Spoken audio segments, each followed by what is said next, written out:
রিজিকের মালিক আল্লাহ, কোথায় কার কখন রিজিকে কি আছে আমরা কিন্তু কিছুই বলতে পারি না, তাই আমরা কখনোই রিজিক নিয়ে হতাশ হব না। আসসালামু আলাইকুম, কেমন আছো সবাই? আশা করি সবাই ভালো আছো। আলহামদুলিল্লাহ আমিও আল্লাহর রহমতে ভালো আছি। আসলে পায়েগুলো অনেকদিন ধরে ফ্রিজে ছিল, তো আমার একদমই মনে ছিল না। তা আগের দিন রাত্রে তোমাদের ভাই বলতেছিল খাসির পায়েগুলো সকালে না হলে বিকালে একদিন রান্না করো, নান রুটি দিয়ে খাওয়া যাবে। তো যাই হোক, পরের দিনে যে বের করেছে আমার কিন্তু দুপুরে রান্না হয়ে গিয়েছে। আজকে নিহারিটা আমি একটু অন্যরকম ভাবে রান্না করবো। এখানে সব রকম মশলা দিয়ে সুন্দর করে না আমি হাতে মাখিয়ে নিয়েছি, তারপর এটাকে আমি আধা ঘন্টা রেস্টে রাখবো। তো যাই হোক, এই যে সুন্দরভাবে যখন মাখানো হয়ে গেছে আমি ঢাকনা দিয়ে ঢেকে কিন্তু এটাকে আধা ঘন্টা রেখে দিব। আর এখানে হচ্ছে আমি কয়েক পিস পাঙ্গাস মাছ, যারা পাঙ্গাস মাছ খায় না তাদেরকে আজকে পাঙ্গাস মাছ খাওয়াবো, এই জন্য আজকে পাঙ্গাস মাছটা বের করে তারপর সুন্দর করে কিন্তু ধুয়ে নিয়েছি। আর বাটা মশলার ভিতরে এখানে পেঁয়াজ, রসুন, আদা, জিরা সব রকম মানে মশলা ব্লেন্ড করে নিয়েছি। দিয়েছি এখানে স্বাদ বুঝে লবণ, ধনিয়া গুঁড়া, ভাজা জিরার গুঁড়া, এই যে এক ফালি লেবুরা সম্পূর্ণ এই যে চেপে দিয়েছি।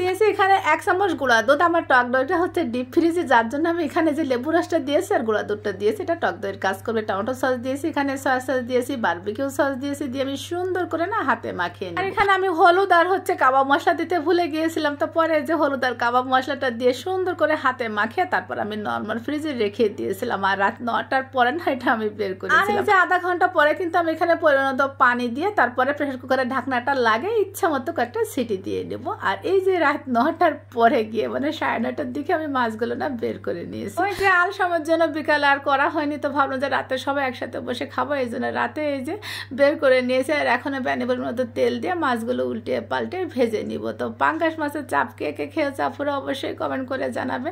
পাঙ্গাস মাছ এভাবে করলে কিন্তু সবাই খাবে, যারা পাঙ্গাস মাছ খায় না তারাও খাবে।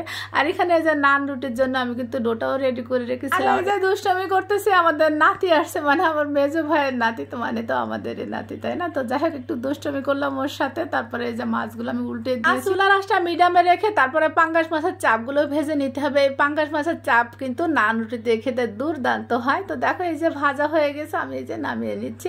আর যে মাছের মশলাগুলো ছিল না, এই মশলাগুলো কিন্তু আমি আবার একটু পানি দিয়ে তারপরে রান্না করে নিব। এই মশলাটার সাথে তোমরা চাইলে কিন্তু একটু আচার দিতে পারো, যেমন জলপাইয়ের আচার বা আমের আচার দিলে কিন্তু মজা হয়। আমি একটু নাগামরিচ কেটে দিয়েছি আর লেবু রস দিয়েছিলাম, যার জন্য এটা খেতে কিন্তু বেশ মজার হয়েছিল। আর নেহারিটা কিন্তু ওইভাবে প্রেশার কুকারে ছিল, আমি রাতে আবার এই যে গরম করে তারপরে বাগার দিয়ে নিয়েছি।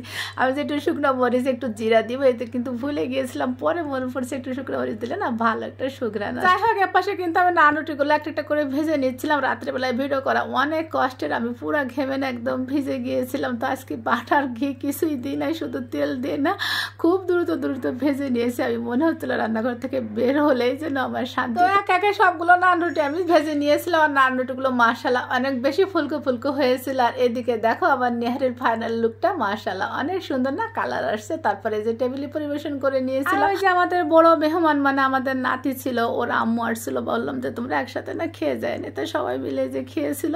তো রিজিকের মালিক আল্লাহ, ওই যে কার কখন কোথায় কি রিজিক লেখা থাকে কেউ কিন্তু কিছুই বলতে পারে না। তো আজ এই পর্যন্ত, সবাই ভালো থেকো, সকালের জন্য আমার দোয়া থাকবে, আর আমাকে একটু তোমাদের দোয়াতে রেখো। আসসালামু আলাইকুম।